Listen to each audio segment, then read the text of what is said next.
Je pense que ce que je suis en train de dire, j'insiste là-dessus parce que je souhaiterais surtout à l'endroit des directeurs d'école et des comités de gestion que ceux qui viendront après cette équipe, qu'ils considèrent que ce n'est pas Barthélémy Dias qui l'a fait, parce que ce n'est pas un chèque que j'émets à partir de mon compte personnel. C'est encore une fois de plus la suite logique d'un acte qui vient d'être posé, même si sur le plan politique il n'est pas parfait, mais ce n'est pas le lieu de parler de politique. Mais sur le plan pragmatique, il y a au moins des avancées, c'est l'acte 3 de la décentralisation. Nous avions eu à diriger une commune de 2009 à 2014 avec un budget de 350 millions. Cette année, nous sommes en train de boucler notre année budgétaire avec un budget de plus de 1 milliard.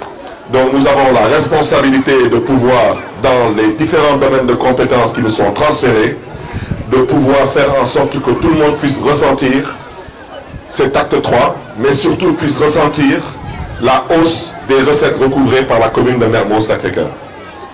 Je pense que, en synthèse, ce serait de comprendre que cette subvention qui était avant à 5 millions, 5 écoles à 1 million, passera en 2018 à 10 millions pour 5 écoles à 2 millions. La CMU, nous prendrons en charge les 5 millions et quelques, donc nous passerons à peu près à 15 millions et quelques. Pour les parents d'élèves qui n'ont pas malheureusement les moyens de pouvoir acheter les livres, le conseil municipal de la commune de Mermoz-Sacré-Cœur prendra cela en charge. Je demanderai seulement à ce que cette facture puisse nous parvenir au plus tard dans les 15 jours parce que nous sommes actuellement au stade des débats sur les orientations budgétaires pour l'année 2018. Et je voudrais aussi dire que toute autre initiative que les parents d'élèves, que les directeurs d'école, que l'inspection d'éducation et de formation, que les comités de gestion considèrent que la commune est en mesure de pouvoir apporter sa contribution, on vous invite à vous rapprocher d'ici 15 jours du conseil municipal à travers la personne de Mme Rakiwan et de Ousseynou Samb pour qu'on puisse ensemble examiner l'expression de vos besoins, pour qu'on essaie de voir dans quelle mesure on peut prendre cela en charge dans le projet de budget qui sera soumis au conseil municipal pour l'année 2018. Et je pense qu'en plus de tout cela, je souhaiterais vraiment que vous acceptiez, tonton, la proposition. Une proposition qui rentrerait une fois de plus dans le cadre des compétences transférées sur la culture. Et je pense que si elle est acceptée, je crois que le reste, c'est une question de formalité. Alors, je ne terminerai pas tout de même sans rappeler à l'endroit surtout du représentant de l'inspection d'éducation et de formation que nous avons réussi à faire des choses sur budget propre. Nous avons aussi réussi à réaliser certaines choses avec le partenariat public-privé.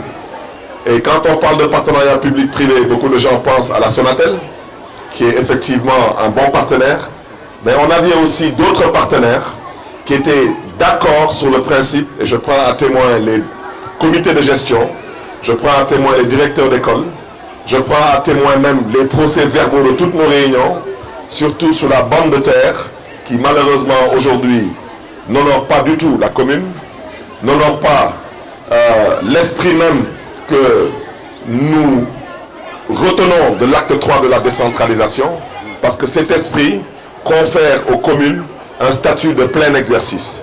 Ce n'est pas un statut de moyen exercice ou de petit exercice, mais de plein exercice. Alors, je pense qu'on a eu à tenir des réunions assez importantes et je pense que malheureusement, le seul blocage était venu des autorités de l'inspection. C'était peut-être un blocage objectif par rapport à des questions de sécurité, mais je le rappelle, le partenariat public-privé aujourd'hui est une réalité au Sénégal parce que ça a été voté par l'Assemblée nationale du Sénégal et je pense que nous devons être en mesure de pouvoir jouir de ce partenariat aussi bien dans les écoles qu'aux alentours des écoles. Et ce partenariat, nous sommes encore prêts à vous renvoyer les procès-verbaux de nos différentes rencontres. C'était un partenariat qui tournait autour de presque 200 millions qui devaient être investis dans les 5 écoles élémentaires publiques. Et ce partenariat consistait à fermer le canal à ciel ouvert qui longe l'arrière de ces écoles et qui malheureusement est une problématique liée à la santé de nos enfants. C'était un partenariat qui consistait à équiper les écoles et à relever le plateau de l'éducation de ces 5 écoles. C'était un partenariat qui consistait aussi à aménager les alentours d'écoles avec des infrastructures qui seraient à mi-temps payantes et à mi-temps gratuites, particulièrement pour les enfants des 5 écoles. Et je pense que dans ce partenariat, il y avait même le club olympique de Mermoz qui se trouve dans le périmètre communal, qui était partenaire dans ce partenariat et qui était disponible aussi à offrir aux enfants des 5 écoles élémentaires publiques accès au club olympique. Je rappelle que le club olympique aujourd'hui est une référence en termes de divertissement au Sénégal en général et particulièrement à Dakar. Vous y retrouvez presque toutes les infrastructures dont rêvent nos enfants. Et comme vous le savez bien sûr, c'est un lieu de divertissement qui n'est pas accessible au commun des Sénégalais.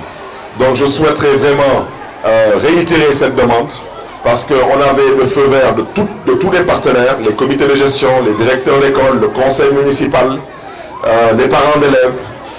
Malheureusement, je pense qu'il y a eu une incompréhension et je reste convaincu qu'il y a un lieu, je le répète, pour faire de la politique et il y a un lieu pour construire l'avenir de ce pays. Et je n'irai pas plus loin que ça parce que je reste convaincu que M. Sarr, que nous avons pratiqué l'année dernière, que nous avons le plaisir et l'honneur de pratiquer cette année, je reste convaincu qu'il serait ne pas être notre avocat auprès de l'inspection. Et je reste convaincu que si j'arrivais à au moins réaliser cela, je pense qu'en partant, je partirai la tête haute. Je vous remercie de votre aimable attention. Yàlla na leen Yàlla bindal tiyaaba yéen ñëpp.